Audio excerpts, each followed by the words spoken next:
अरे रीमा, जरा जल्दी करना, माँ आ रही है आज। हाँ हाँ जानती हूँ तुम्हारी माँ आ रही है। वैसे भी तुम्हारी माँ को तो सिर्फ मेरी गलतियां गिनने में दिलचस्पी होती है और खुद पता नहीं कितनी मिस परफेक्ट है। अरे तो सीख लो ना मेरी माँ से कुछ। अरे किस्मत वाली हो तुम जो मेरी माँ की बहू हो। पूरा गांव उसे कुछ ना कुछ सीखने की कोशिश करता है। अरे मोहल्ले के सास अपनी बहू को परफेक्ट बनाने के लिए हम लोगों के घर माँ के पास शॉर्ट टर्म कोर्स करने के लिए भेजती हैं, पता है। देखो जरा मेरी माँ को, कितना बढ़िया खाना बनाती है, कितना बढ़िया बोलती है। रीमा को रोहन की बात सुनकर गुस्सा आता है। हाँ हाँ, और तुम जैसे बेटे को भी कितना प्यार करती है, जो अपनी बीवी को बस परेशान करना जानता है, जिसे सिर्फ माँ के गुणगान करने आते हैं। बीवी ने तो जीवन पर जैसे घास ही काटी है ना। रीना गुस्से से वहां से चली जाती है। दरअसल रोहन माँ का भक्त है, उसे माँ से अच्छा कोई लगता ही नहीं, जिसका सबसे बड़ा खामियाजा चुकाना पड़ता है उसकी बीवी रीना को। अरे रीना, बधाई हो, सास आ रही है। तुम्हारे पति का महापुराण शुरू हुआ कि नहीं? अरे बिल्कुल हो गया है, क्या बताऊं यार। अब तो बस समझ लो साड़ी भी कैसे पहनते ये मुझे सास से सीखने को बोलेंगे। चलो अब तो मेरी आदत हो गई है। गर्मी से हाल बेहाल और उसी गर्मी में रीना की सास की एंट्री होती है। आंखों में वही एक्सरे विजन, जिससे वो दीवारों के पार भी बहू की गलती देख ले। अरे बेटा देख कैसी दुबली हो गई है बहू, खाना नहीं खिलाता क्या तो। हे भगवान, ये तो उल्टा ही हो गया। लगता है माँ जी सुधर गई हैं।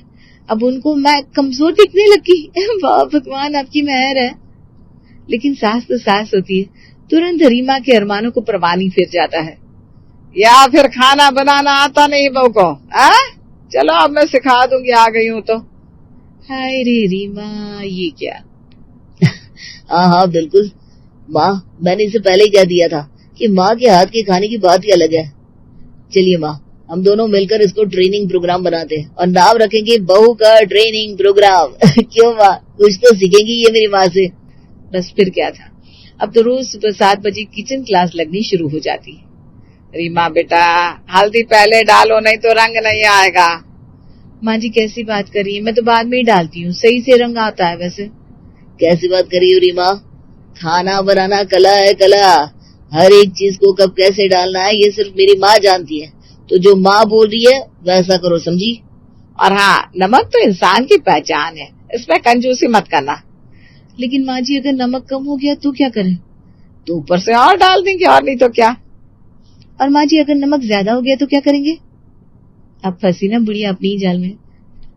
लेकिन हमने क्या कहा था, सास तो सास होती है, वो कैसे भला कम हो सकती है। बहू तुझसे यही उम्मीद थी कि तू हमेशा नमक ज्यादा डालती होगी। तो मेरी बात कान खोल कर सुन, अगर कभी गलती से भी सब्जी या दाल में नमक ज्यादा डल जाता है तो एक उबला हुआ आलू दाल या सब्जी में डाल दो, सारा नमक आलू सोख लेगा और सब्जी में नमक बराबर हो जाएगा, समझी। समझी, नहीं तो किसी पेपर में लिख लो और यहाँ फ्रिज के ऊपर चिपका दो। मैंने कहा था ना तुमसे कुछ मेरी माँ से सीखो, देखो मेरी माँ कितनी जानकार है। रीना मुंह बनाकर चुप हो जाती है और रोहन, वो तो खड़ा होकर चुपके चुपके हंसता रहता है। रीना की नजर रोहन पर पड़ती है तो वो और गुस्सा हो जाती है। क्या तुम मुझे जानबूझकर परेशान कर रहे हो? सीख तो रही हो ना, मेरी माँ से कुछ तो सीख बहू को मिले। तुम ना एक दिन पछताओगे, देख लेना। फिर दिन के खाने के वक्त, उफ, ये दाल तो एकदम पानी जैसी है। माँ तू कैसे बनाती थी दाल, एक कड़छी में स्वाद का समंदर होता था, बस सूंघने से भूख दोगुनी लग जाती थी। हाँ बेटा, मैं कल बनाकर खिलाऊंगी तुझे मेरे हाथ की दाल। फिलहाल तो तू ये खा ले बेटा, चला ले काम। अच्छा, तो फिर एक काम करते ना, कल से मम्मी जी ही खाना बना लेंगी। वो क्या है ना, मैं रोज किचन में घंटों खटती रहती हूँ, पर तुमको तो स्वाद भी नहीं आता। अरे मैं मना नहीं कर रहा हूँ तुम्हारा खाना, लेकिन माँ के हाथों में कुछ अलग ही बात है। उनका बना खाना सिर्फ पेट नहीं दिल भी भर देता है। सच्ची माँ, तेरे हाथ में तो जादू है, जादू। हाँ तो मैं भी तो यही बोल रही हूँ, मुझे खाना बनाना नहीं आता तो तुम माँ जी के साथ ही गाँव चले जाओ। वैसे भी तो तुम्हारा वर्क फ्रॉम होम चल रहा है। हाय रे बहू, ऐसा भी क्या। और बेटा माँ की तारीफ करेगा तो तुझे इतनी जलन क्यों होगी? भाई, तेरी तारीफ नहीं करती क्या तेरी माँ? रोहन देखता है कि मामला बिगड़ रहा है।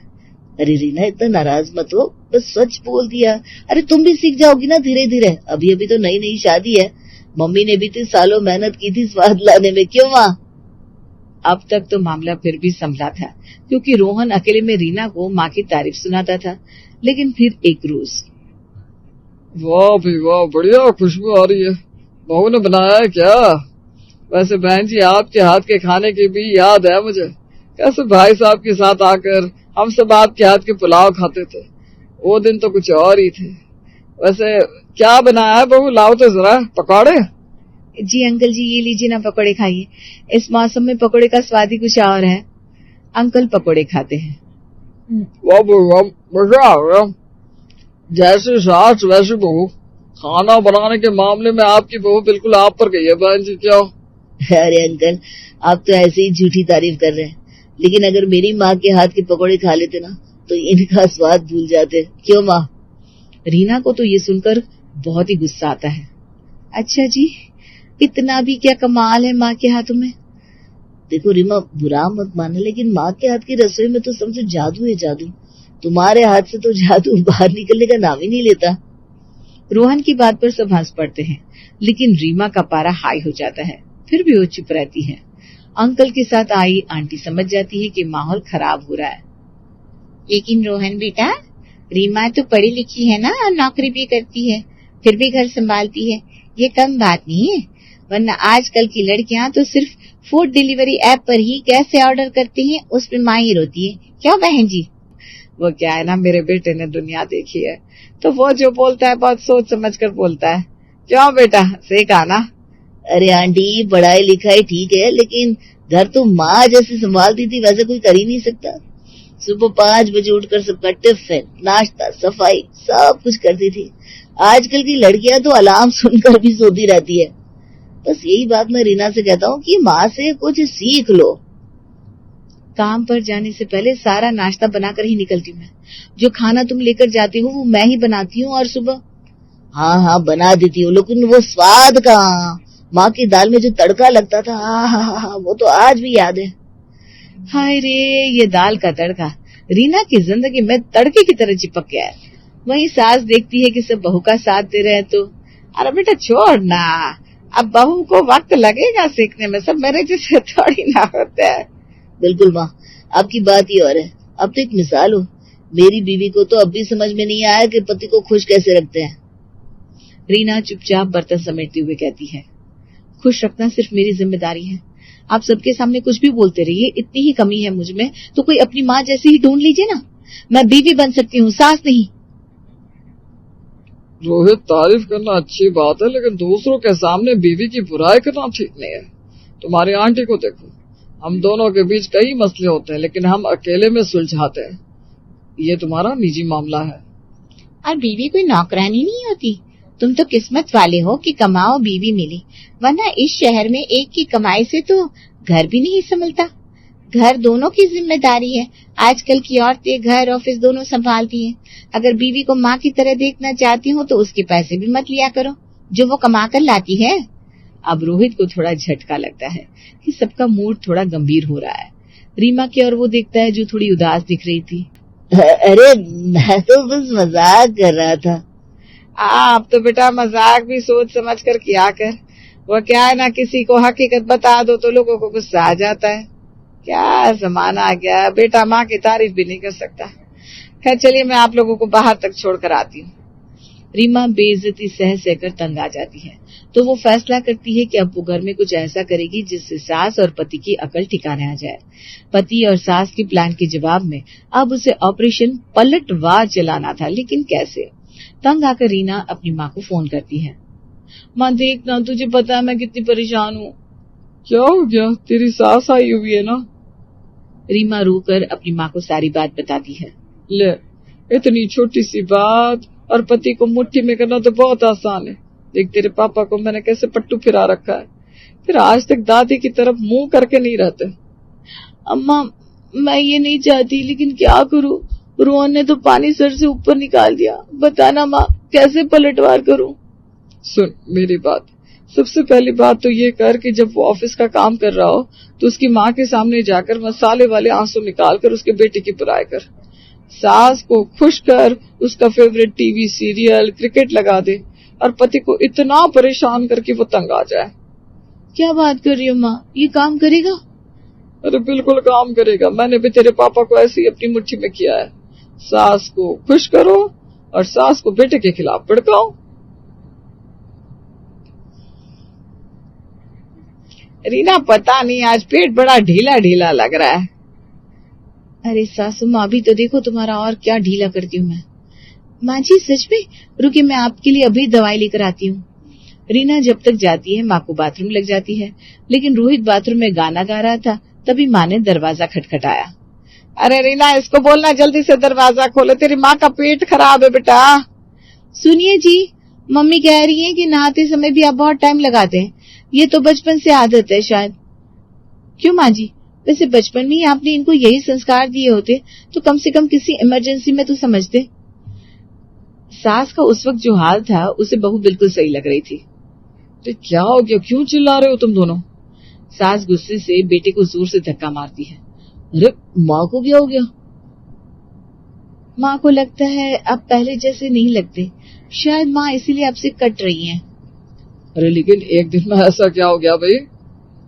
मुझे क्या पता, अब आपकी माँ है, खुद ही पूछ लीजिएगा।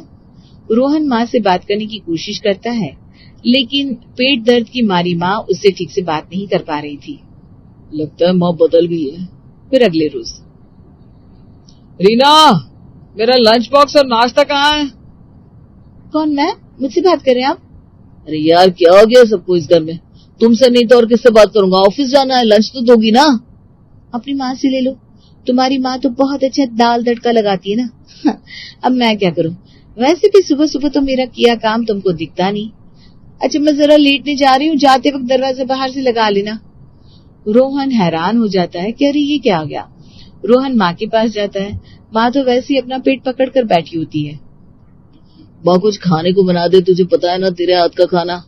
माँ झल्ला जाती है, क्या माँ के हाथ का खाना, माँ के हाथ का खाना, जिंदगी भर माँ के हाथ का खाना खाना तो फिर शादी क्यों करी? निकल यहाँ से, एक तो मेरे पेट में दर्द हो रहा है, ऊपर से ये खाना खाना कर रहा है। क्या हो गया यार, आज खाना लेकर नहीं आया? चल खाना खाते हैं। नहीं यार आज खाना नहीं लाया, वाइफ की तबीयत ठीक नहीं थी। तो तेरी माँ भी तो आई हुई है, वो बना देती, बिना खाने कैसे भेज दिया तुझे? हाँ पर उसकी तबीयत ठीक नहीं थी यार। खैर तू क्या लाया है, तू भी कुछ खिला दे। रोहन दोस्त का खाना खाता है लेकिन उसे खाना पसंद नहीं आता। यार रीना के हाथ का खाना मस्त रहता है, पता नहीं क्या क्या बनाती रहती है। क्यों, क्या हो गया? खाना? अरे नहीं नहीं ठीक है, भूख नहीं लग रही है। शाम को रोहन घर आता है। रीना चाय तो बना दो। अरे भाई तुम्हें तो पता है मुझे चाय बनानी ठीक से आती नहीं है, मैं तो कहती हूँ माँ के हाथ की चाय सबसे अच्छी होती है। फिलहाल तो तुम बना दो, आज कुछ खाया भी नहीं है। तुमने कसम खा रखी है क्या माँ से कंपटीशन करने की? मैं क्या करूँ उनसे तुलना अपनी, उनके हाथ का खाना अलग ही स्वाद का होता है, मेरे हाथ का अलग। फिलहाल मैंने चाय बनाई है, रखिए रसोई में, ले लो। रोहन को समझ में नहीं आता कि पत्नी को क्या हो गया है। वो किचन में जाता है, चाय पीता है। रोहन टीवी देख रहा था, रीना पीछे से जोर जोर से मिक्सी चला देती है। अरे यार क्या हो गया, बंद करो ना मिक्सी, दिख नहीं रहा मैं टीवी देख रहा हूँ। मसाला बनाने के लिए मिक्सी तो चलानी पड़ेगी ना। माँ भी तो मसाला पीसती थी लेकिन सिलबट्टे से, कोई आवाज नहीं आती थी घर में। कब मसाला पीसा कब खाना बन गया पता ही नहीं चलता था। हाँ बेटा, अब तो तुम्हें मैं बताऊंगी माँ क्या क्या करती थी और मैं क्या क्या नहीं। रात को सोते वक्त, देखो रीना जो हो गया सो हो गया, अब कल मेरी मीटिंग है, मुझे साफ सुथरा प्रेस किया हुआ कपड़ा चाहिए कल। रीना बात को सुनकर भी अनसुना कर देती है। तभी सास कमरे में आती है। आए रे अब जाके मेरे पेट को आराम मिला, 2 दिन से तो पेट दर्द से ही मरी पड़ी थी। अच्छा माँ जी, चलिए अच्छा हुआ आपका पेट दर्द ठीक हो गया। वो तुम मुझसे नाराज हो क्या? कैसे बात कर रहा है, मैं क्यों तुझसे नाराज होंगी। और बता तेरे ऑफिस में दिन कैसा रहा? कैसा रहेगा, माँ के बिना खाना खाए, बिना खाना लिए गया था, सारा दिन भूखा पड़ा रहा। हाय रे मेरा बेटा। अरे बहू तूने खाना क्यों नहीं दिया? बोलो अब बताओ माँ को। माँ जी इनको आपके हाथ का खाना अच्छा लगता है, तो मैंने सोचा क्यों नहीं जब तक आप यहाँ पर हैं इनका शौक पूरा होता रहे। रोहन अगले दिन सुबह उठता है तो, माँ कहाँ हो, मेरे कपड़े दो और जल्दी से मेरा लंच बॉक्स दो, मैं नहाने जा रहा हूँ। लेकिन माँ की तो कोई आवाज ही नहीं आती।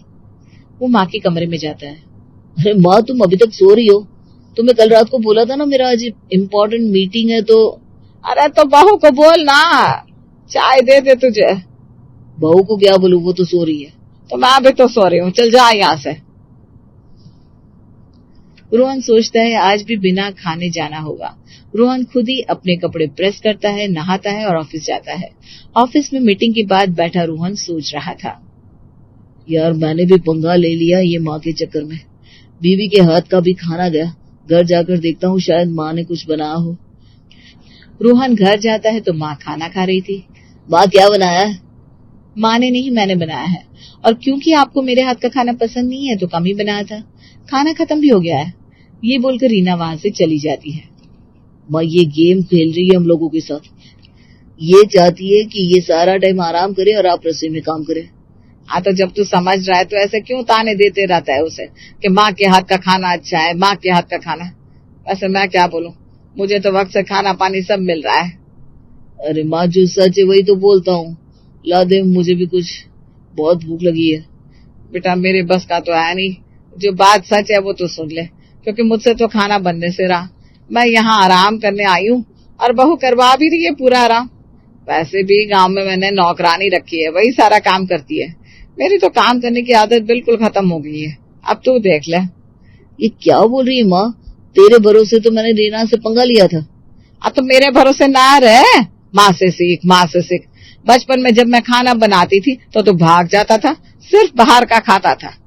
बोल बहू से, बड़ा आया माँ का लाडला बनने वाला। चल जा यहाँ से, या फिर पत्नी को मना कर रानी बना के रख, और अगर माँ के हाथ का खाना खाना है तो रोज भूखा जा। भाई मैं तो यहाँ आराम करने आई हूँ और आराम ही करूंगी। बहू एक कप तेरे हाथ की वो स्पेशल मीठी वाली चाय तो बना देना बेटा। पूरे घर की लाइट ऑन है, कोई बंद नहीं करता। बिजली का बिल आएगा तब पता चलेगा। हाँ मम्मी, मैं भूल गया था, कर रहा हूँ। बहू को समझा दे, जब देखो लाइट जला जला कर पूरे घर में छोड़ देती है। जहां एक्स्ट्रा लाइट दिखे वहां बंद कर दे, नहीं तो बिजली का बिल तूफान की तरह आएगा। मम्मी मैंने तो उसे बहुत बार कह दिया है, लेकिन क्या करूं मैं। अपने घर में उसने ऐसा देखा होगा कि सब लाइट जला जला कर रखते हैं। मेरे ससुराल में तो पूरे घर की लाइटें पंखे सब ऑन ही रहता है। पता नहीं कैसे समझेगी ये। विनीत की पत्नी भी ऐसी आ गई तो कर्म फूट जाएंगे मेरे तो। पुष्पा कंजूसी की असली मिसाल है। कंजूसी में समझो उसे गोल्ड मेडल मिलना चाहिए। एक दिन पुष्पा रसोई में देखती है कि कविता फ्रीज से बची हुई सब्जी निकाल कर फेंकने जा रही है। पुष्पा की आंखें बड़ी बड़ी हो जाती है और वो कविता का हाथ तुरंत पकड़कर कहती है, बहू यह क्या, एक पतीला सब्जी तुम फेंकने जा रही हो? यहाँ किसी को नसीब में नहीं होता और तुम फेंक रही हो। मम्मी जी क्या करूं, एक हफ्ते से पड़ी है, कोई खाता ही नहीं। मैं इनसे और देवर जी से 10 बार पूछ चुकी हूँ। आज नाश्ते में सब यही खाएंगे। पर मम्मी जी ये खराब हो चुकी है, बदबू आ रही है इसमें से। फ्रिज में कुछ खराब होता है क्या? तू मत खाना, हम तीनों खा लेंगे, तो बस अपने लिए सब्जी बना ले। कविता देखती रह जाती है, उसका मुंह बन जाता है। नाश्ते में पुष्पा उस सब्जी को ठीक करके कुणाल और विनीत को दे देती है और खुद भी खाती है। कविता के तो होश ही उड़ जाते हैं तीनों को खाता देखकर। तुम लोगों ने खा ली सब्जी? गजब है, जब मैं एक हफ्ते से पूछ रही थी तो कोई नहीं खा रहा था। भाभी अब पूछ रही थी तो हमें लगा आप फिर वही सब्जी बनाकर खिलाओगी। हमें क्या पता था कि सब्जी पड़ी है, तो हम वही खा लेते ना। ठीक है, अब मैं भी बासी ही खिलाऊंगी। कविता अपने कमरे में चली जाती है और अपनी माँ से कहती है, मम्मी मेरे ससुराल वाले तो गजब है, कितने दिनों का बचा हुआ खाना भी खा लेते हैं। गजब है, मेरी सास भी मानना पड़ेगा, मैं तो एक निवाला भी ना खा सकूं। तुझे क्या है, तेरे लिए तो अच्छा है ना, बासी बचा हुआ खा लेंगे तो तुझे झंझट नहीं होगी। ये बात भी सही है। दिन बीतने लगते हैं और विनीत के लिए आकांक्षा का रिश्ता आता है। आकांक्षा के घर से अच्छा खासा दहेज मिल रहा था, तो पुष्पा लड़की को देखे बिना ही विनीत से कहती है, बेटा बुढ़ापे में ना सब एक जैसे ही दिखने लगते हैं, क्या गोरा क्या काला, क्या सुंदर क्या बदसूरत। 30 लाख कम नहीं होते। पता है ना तुझे लोन लेकर पढ़ाया था, तुम लोगों को किसी ने 1 रुपये की मदद नहीं की थी। बात तो मम्मी एकदम सही कह रही है। अरे बिना ना नुकुर किए हाँ कर दे इस रिश्ते के लिए। ठीक है, तुम लोगों को जो समझ में आता है वो करो। कुणाल और पुष्पा आकांक्षा के घर उसे देखने के लिए चले जाते हैं और उसका रिश्ता पक्का कर देते हैं। आकांक्षा के घर वाले भी अपनी बेटी के लिए ऐसा ससुराल पाकर धन्य हो जाते हैं। मैं तो आप लोगों जैसे रिश्तेदार पाकर खुश हो गया हूँ, वरना आजकल लोग रिश्ते करने में ही खून पी जाते हैं। अरे भाई साहब, आप शादी की डेट निकलवाइए और जल्द से जल्द शादी करवाइए। 1 महीने में आकांक्षा और विनीत की शादी हो जाती है। शादी के पहले दिन आकांक्षा की पहली रसोई होती है और पुष्पा आकांक्षा से कहती है, आकांक्षा आज तेरी पहली रसोई है, तो नाश्ते में बचा कुचा खाना खाकर ही काम चला लो, और तुम ना सीधे दोपहर की रसोई ही चढ़ा दो। ठीक है मम्मी जी। मम्मी जी, चाची जी और अगल बगल के कुछ लोगों को बुला ले क्या खाने पर? पुष्पा मन ही मन सोचती है, जितने लोग आएंगे उतना राशन भी तो लगेगा, लेकिन ये बात बोलूँ कैसे इन दोनों को? अरे कोई ज़रूरत नहीं है किसी को बुलाने की, आकांक्षा बेचारी का पहला दिन है, वो कितने ही लोगों का खाना बना पाएगी। नहीं मम्मी जी, मैं आकांक्षा की मदद कर दूंगी ना। पहली रसोई अकेले ही बनाई जाती है, ऊपर से इन लोगों ने हमें बुलाया था क्या? हैं? जाओ आकांक्षा, तुम जाकर रसोई में खाना बनाना शुरू करो। हाँ अच्छा, मैं बता देती हूँ इसे कहाँ क्या पड़ा है और कितना बनाना है। बहू तू जाकर आराम कर, कल की थकी होगी, मैं बता दूंगी। ठीक है मम्मी जी, थकी तो मैं बहुत हूँ। कविता सबको नाश्ता देने लगती है और पुष्पा रसोई में आकांक्षा के साथ लग जाती है और देखती रहती है कि कितना क्या सामान लगा रही है आकांक्षा। आकांक्षा गाजर का हलवा बनाने के लिए कढ़ाई में घी डालती है। इतना घी देखते ही पुष्पा का तो कलेजा फट जाता है। वो तुरंत कढ़ाई से आधे से ज़्यादा घी निकाल कर कहती है, इतना घी डालोगी बहू? इतने में तो 2 बार गाजर का हलवा बन जाए। हाँ, हम लोग ना घी कम खाते हैं, हार्ट का प्रॉब्लम है ना मुझे, हार्ट का। हाँ अच्छा ठीक है मम्मी जी। पुष्पा हर चीज़ में से तेल घी सब कम करवाती जाती है। खाना बन जाता है, पुष्पा आराम से जाकर बैठ जाती है और आकांक्षा सबको परोसती है। आकांक्षा विनीत की थाली में सब्जी ज़्यादा डालती है। पुष्पा इतनी सब्जियां देखकर अपनी जगह से उठकर खड़ी होती है और उसकी थाली में से सब्जियां निकालने लगती है। हे बहू, तू इतनी सब्जी डालेगी तब तो हो गया, 2 बार का खाना एक ही बार में परोस देगी क्या? बेकार में बर्बाद हो जाएगा। मम्मी जी, मुझे लगा जितना लेना होगा ये लोग बोलेंगे ना, इन्होंने ना नहीं बोला, वेस्ट क्यों होगा, मैं खा लेती इनकी थाली से। जो भी हो बहू, पूछ कर थोड़ा थोड़ा डाला कर। कविता और आकांक्षा एक दूसरे का मुंह देखने लगती हैं। जब आकांक्षा और कविता खा रही थी तब आकांक्षा कविता से कहती है, भाभी कुछ अजीब नहीं लगा आपको? थाली में से किसी से कौन खाना निकलवाता है? मुझे भी ठीक तो नहीं लगा, लेकिन जाने दो, तुम माइंड मत करो इतना। मम्मी जी का बर्थडे है कल, तो उनका बर्थडे हम जोरदार सेलिब्रेट करते हैं, कैसा रहेगा? हाँ भाभी, ये ठीक रहेगा। हम दोनों की शादी के बाद ये उनका पहला बर्थडे है, तो उनको लगना चाहिए ना कि उनकी अब 2 बहुएं हैं। कविता और आकांक्षा बर्थडे की प्लानिंग करने लगती है। दोनों मिलकर सबको इनवाइट करती हैं। अगले दिन सुबह पहले से पुष्पा को सत्संग में भेजकर डेकोरेटर वाले को बुलवाकर घर सजवाने लगती है और खाने वाली को बुलाकर खाना भी बनवाने लगती है। शाम को सारे गेस्ट आ जाते हैं। कुणाल पुष्पा को सत्संग से लेकर आता है। पुष्पा घर का दरवाज़ा खोलती है और सब ताली बजाते हुए कहते हैं, happy birthday to you, happy birthday to you, happy birthday to you, happy birthday to you. इतने लोगों को एक साथ देखकर पुष्पा सोचती है, क्या करूं है भगवान, ये बहू है तो मुझे लुटवा कर मानेगी। अभी ही तो शादी में इतने लोगों को खिलाया है और अभी फिर से ये लोग इतना खर्च करवा रही है, इतने लोगों का खाना तैयार कर दिया। कुछ बोलूँगी तो इन्हें लगेगा कि मैं कंजूस हूँ। इससे अच्छा है कि बेहोश होने की एक्टिंग करती हूँ। मम्मी क्या हुआ, कैसा क्या हुआ मम्मी आपको? पुष्पा बेहोश हो जाती है, जिसे देखकर सब गेस्ट डर जाते हैं और वापस अपने अपने घर चले जाते हैं। इधर आकांक्षा और कविता भी डर जाती हैं। क्या हो गया मम्मी जी, अब क्या करें? डॉक्टर को बुलाकर दिखाना होगा। विनीत, आप डॉक्टर को कॉल करो फटाफट। तुम दोनों बाहर देखो, हम दोनों भाई मम्मी को देखते हैं। बहुओं के कमरे से जाने के बाद पुष्पा उठ जाती है। कोई डॉक्टर को बुलाने की ज़रूरत नहीं है, अभी इतना खर्चा कर दिया, फिर डॉक्टर ले लेगा सो अलग से। मम्मी आपको कुछ हुआ नहीं है? कुछ नहीं हुआ है, लेकिन मैं क्या करती? तुम दोनों की बहुएं घर लुटवाने में जो लगी हैं। अरे हम तो डर ही गए थे, हार्ट अटैक तो नहीं आ गया? मुझे कुछ नहीं होगा। तुम दोनों बोल देना कि मेरा बीपी हाई हो गया था जिस कारण से ये सब हुआ। कुणाल आकांक्षा और कविता से कहता है, मम्मी अभी ठीक है, थोड़ी देर में केक कट कर लेते हैं, फिर हम खाना खा लेंगे। लेकिन मम्मी जी को हुआ क्या था? कुछ नहीं हुआ था, बस बीपी हाई हो गया था उनका। बेकार में इतना अच्छा प्रोग्राम कैंसिल हो गया, कितना कुछ प्लान किया था हमने। कविता और आकांक्षा का मूड ऑफ हो जाता है। पुष्पा केक कट करके सबसे कहती है, मैं कोई बच्ची थोड़ी हूँ, मेरी उम्र हो गई है, मेरे लिए ऐसे कोई प्लान मत बनाया करो। हमें क्या पता था मम्मी जी। चलो सब खाना खा लो। और इतने खाने का क्या करोगी तुम लोग? 3-4 दिन तक यही खाना चलेगा, खाना फिर से मत बनाना तुम दोनों। हाँ, इतना खाना फेंकोगी क्या? सब खा पी लेते हैं और वही खाना पूरे 4 दिन तक चलता है। इसी तरह दिन बीतने लगते हैं। धीरे धीरे बहुओं को भी समझ में आने लगता है कि उनकी सास कंजूस है।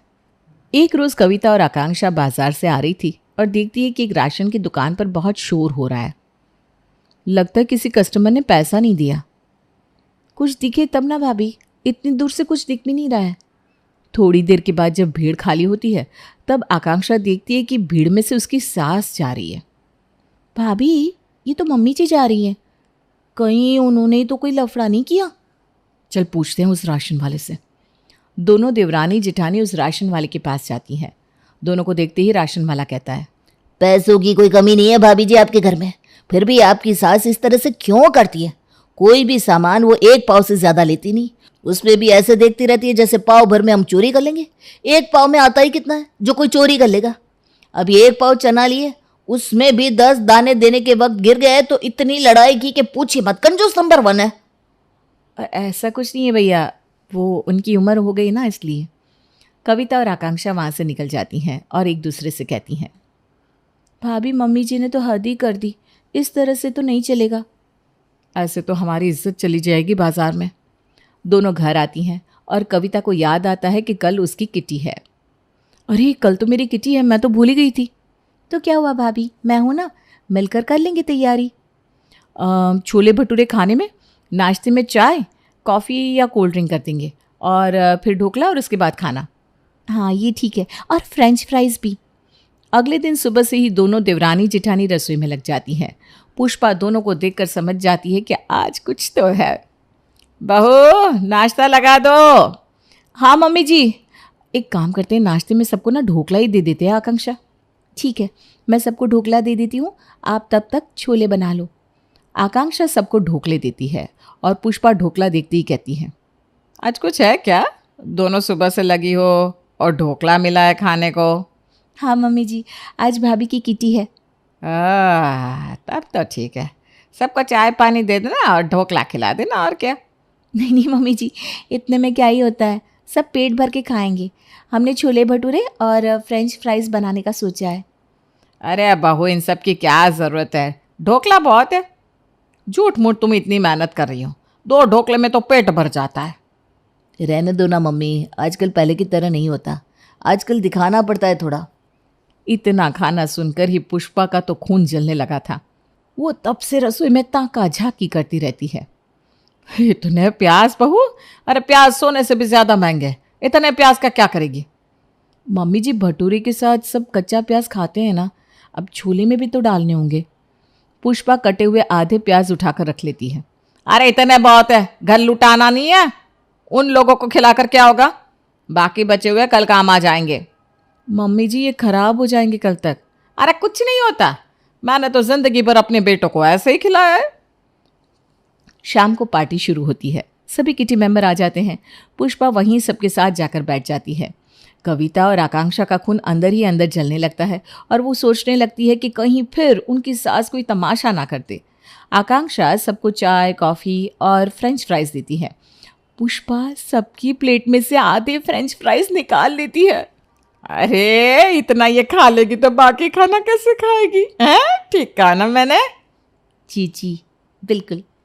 कविता रसोई में जाकर आकांक्षा से कहती है, आकांक्षा तुम मम्मी जी को वहाँ से ले जाओ ना, हद कर रही है वो, सबकी प्लेट से खाना निकाल रही है। कैसे बचे हम ऐसी सास से? भाभी बाथरूम से शैम्पू का डब्बा गायब करके 1 रुपए वाला पाउच रख दिया है मम्मी जी ने, इतनी भी कंजूसी ठीक नहीं है। इतना पैसा छाती पे लेकर जाएंगी क्या? हाउसी खिलकर फिर सब ढोकला खाते हैं। उसके बाद कविता सबसे कहती है, छोले भटूरे लगवा दूं? अरे बहू, इतना खाकर किस पेट में कोई छोले भटूरे खाएगी? गलत बोलो तो मेरे ज़ुबान पकड़ लेना। जी जी, बहुत हो गया। कविता, हम चलते हैं। हाँ जी, हमारा तो पेट भर गया। सब वहाँ से चली जाती हैं। सारे छोले भटूरे पड़े रह गए। हम खा लेंगे 2 दिन तक, इनको खिलाकर क्या होता? पुष्पा अपने कमरे में चली जाती है। इधर दोनों बहुएं चिड़चिड़ाकर लाल हो जाती है और कविता कहती है, आज कुणाल के आते ही मैं उसे ये सब बता दूंगी और कह दूंगी कि मैं अब तुम्हारी माँ के साथ नहीं रह सकती हूँ। पूरे घर के लाइट बंद कर देती है। भाभी, लाइट तो छोड़िए, टमाटर उठाकर रख दिए मम्मी जी ने ताकि हम ज़्यादा यूज़ ना कर पाए, और नींबू भी छुपा दिए थे, किसी को भटूरे के साथ दे ही ना पाए। हद होती है यार। इतने में ही विनीत और कुणाल घर आ जाते हैं। विनीत कहता है, खुशबू तो बहुत अच्छी आ रही है, लगा दो फटाफट भटूरे। हाँ भाई, बाहर तक खुशबू आ रही है, खाना लगा दो। खाना नहीं मिलेगा, हमें मम्मी जी के साथ नहीं रहना। अरे ऐसा क्या हो गया भाई अचानक? देवर जी पूछी मत, मम्मी जी ने जीना हराम कर दिया है हमारा। आज तो उन्होंने हद ही पार कर दी किटी में। मेरी सहेलियों के प्लेट से खाना तक निकाल लिया और उनके सामने लाइट ऑफ करने लगी। राशन वाले से लड़ाई कर लेती है 2-4 रुपए के लिए। इस तरह नहीं चलता है, थक गए हम पूरा दिन झेल झेल कर।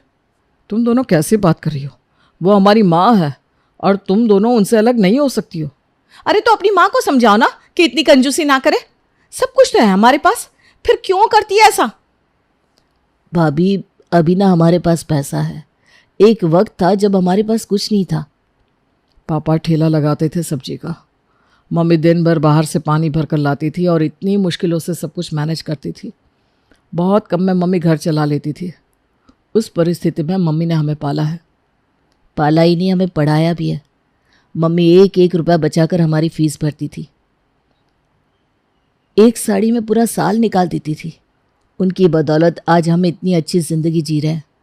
तो तुमने पहले ये सब क्यों नहीं बताया? मम्मी ने इतना कुछ किया तो आपने पहले क्यों नहीं बताया? कैसे बताते? अगर हम ये बता देते तो हमारी शादी होना मुश्किल हो जाता।